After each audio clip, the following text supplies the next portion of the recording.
présente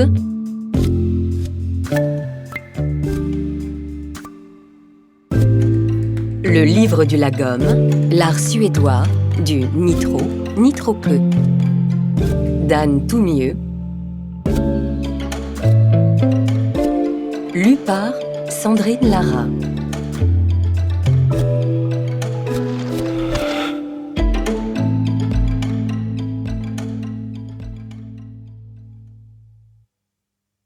Introduction.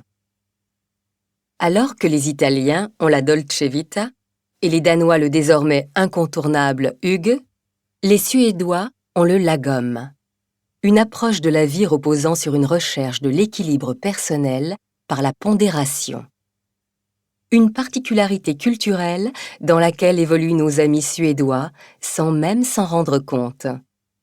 Quand j'ai commencé à m'intéresser au phénomène, j'ai compris que cette philosophie de ce qui est juste, empreint de modération, de conscience et de tempérance, est tellement bien ancrée dans tous les domaines de leur société que les Suédois n'ont même pas besoin de la cultiver. Ils tombent dedans quand ils sont petits. Mais de quoi s'agit-il au juste? Pour le savoir, j'ai été à la rencontre de nombreux Suédois, tous spécialistes dans leur domaine, afin de saisir la substantifique moelle de cette notion, alors encore floue à mes yeux. Le lagom, en tant qu'art de vivre pour être plus équilibré et épanoui, est fascinant, notamment parce qu'il prend le contre-pied d'un grand nombre de mauvaises habitudes que notre société de surconsommation nous pousse à prendre.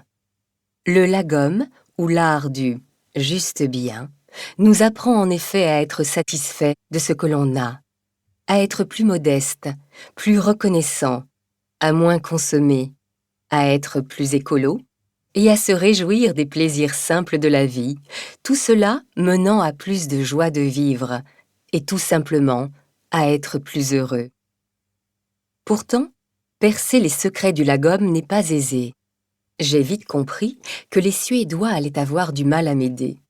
Bien que tous les Suédois voient de quoi il s'agit, j'ai d'abord laissé mes interlocuteurs un peu désemparés. En effet, les Suédois sont tellement lagom de naissance que pour eux tout cela est bien naturel. En quoi le lagom mérite-t-il qu'on y consacre un livre, semblaient se demander certains. Sans l'avouer, politesse suédoise oblige. D'autant que, comme tout le monde, certains Suédois ont bien sûr des vies stressantes, on en convient, et ne voient alors pas du tout comment il pourrait être une source d'inspiration pour nous. Mais d'interviews en recherche, de confidences en observation, la conclusion est que le lagom se trouve aussi bien dans les petits détails de la vie suédoise que dans les traditions populaires.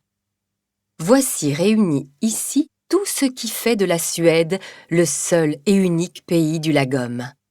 De quoi en tirer des enseignements pour, je l'espère, toucher du doigt un équilibre personnel et une vision du monde plus joyeuse à tout point de vue. Les leçons valent plus que de l'or, ou l'art d'apprendre à la suédoise.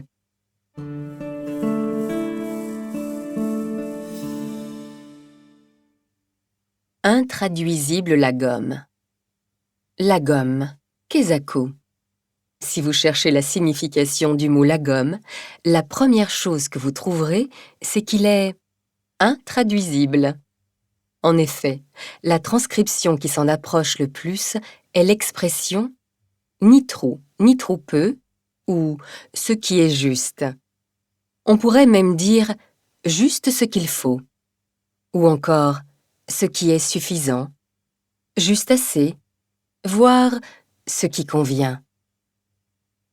Bref, on tourne d'abord autour du lagom comme autour d'un pot, sans en percer le secret.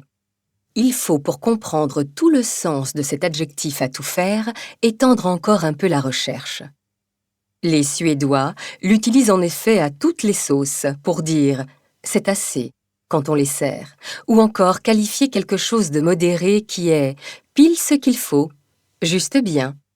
Quelque chose de lagom est quelque chose qui est optimal, tant en quantité qu'en qualité. Une façon de vivre basée sur l'idée de contentement, que les choses sont bien telles qu'elles sont, sans vouloir forcément plus. Le lagom est ainsi fait de minimalisme, de juste mesure, de simplicité et d'éthique. Une vision faite de bon sens et de conscience, d'ouverture et de modération, répondant aussi au concept de moins mais mieux. Le mot considéré comme le plus suédois qui soit porte une forte symbolique. Nous espérons que vous avez apprécié cet aperçu. Pour continuer à écouter ce livre audio sur Google Play Livres, utilisez le lien dans la description de la vidéo.